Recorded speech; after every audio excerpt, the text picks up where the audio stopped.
আজ 4 এপ্রিল। যশোরের ইতিহাসে এক বেদনাবিধুর দিন। 1971 সালের এই দিনে মহান মুক্তিযুদ্ধের সূচনা লগ্নে পাক হানাদার বাহিনী ও তাদের দোসররা যশোর শহর জুড়ে চালায় এক নরকীয় হত্যাযজ্ঞ। টার্গেট করা হয় রাজনৈতিক নেতা, শিক্ষক, ছাত্র, পেশাজীবী এবং ধর্মীয় নেতৃবৃন্দকে। প্রত্যক্ষদর্শীদের মতে সেদিন শহীদদের প্রকৃত সংখ্যা সরকারি হিসেবে 51 জনের চেয়েও অনেক বেশি। অথচ 2024 সালে 24শে মার্চ পর্যন্ত মাত্র কয়েকজনকে শহীদ বুদ্ধিজীবী তালিকায় অন্তর্ভুক্ত করা হয়েছে। বাকিরা এখনও বঞ্চিত রয়েছেন আনুষ্ঠানিক স্বীকৃতি থেকে। নির্মিত হয়নি কোনো স্মৃতিসৌধ বা স্থায়ী স্মারক। ঈদের দিন ঘুরতে নিয়ে যাওয়ার কথা বলে প্রেমিকাকে বন্ধুর বাড়িতে নিয়ে জুসের সাথে চেতনানাশক ঔষধ খাইয়ে ধর্ষণের অভিযোগ উঠেছে। ঘটনাটি ঘটেছে শহরের বেশপাড়া বুনুপাড়া এলাকায়। এ ঘটনায় প্রেমিক ও তার বন্ধুর বিরুদ্ধে কোতোয়ালি থানায় মামলা করেছেন প্রেমিকা। আসামিরা হলেন শঙ্করপুর বটতলা মসজিদ এলাকার শাহজাহানের ছেলে তাস ও শঙ্করপুর নতুন বাস টার্মিনাল এলাকার মৃত অশোকের ছেলে আনন্দ। তবে পুলিশ এখনও কাউকে আটক করতে পারেনি।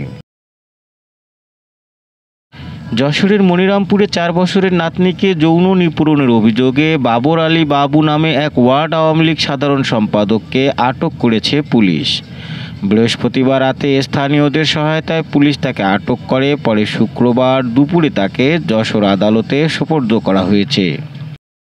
এর আগে বৃহস্পতিবার রাতেই শিশুটির মা বাদী হয়ে তার বিরুদ্ধে মামলা করেন। আটক বাবর আলী হরিহরনগর ইউনিয়নের 6 নং ওয়ার্ড আওয়ামী লীগের বর্তমান কমিটির সাধারণ সম্পাদক। সম্পর্কে তিনি শিশুটির প্রতিবেশী দাদা। যশোরের পুলেরহাটে মর্মান্তিক সড়ক দুর্ঘটনায় প্রাণ হারানো বাবা ও মেয়ের মৃত্যুর ঘটনায় অজ্ঞাত বাস চালকের বিরুদ্ধে মামলা করেছেন নিহত রুবেলের পিতা মিল্লাত আলী। শুক্রবার তিনি কোতোয়ালি থানায় এ মামলা করেন। এজাহারে তিনি উল্লেখ করেন, খুলনার মুজগন্নি এলাকার বাসিন্দা তার ছেলে রুবেল হোসেন, পুত্নী ঐশী, আরেক পুত্নী তায়েবা ও পুত্রবধূ জেসমিন মোটরসাইকেল যোগে যশোর থেকে বাড়ি ফেরার পথে বৃহস্পতিবার বিকেলে যশোরের পুলেরহাট এলাকায় পৌঁছলে পেছন থেকে বেপরোয়া গতিতে আসা একটি লোকাল বাস তাদের ধাক্কা দেয়। এতে ঘটনাস্থলেই ঐশীর মৃত্যু হয় এবং গুরুতর আহত অবস্থায় হাসপাতালে নেওয়ার পর রুবেল মারা যান। যশোরের শার্শা উপজেলায় ঘটে যাওয়া চাঞ্চল্যকর ও কুলুলেশ জামাল হোসেন হত্যা মামলার রহস্য উদ্ঘাটন করেছে পুলিশ।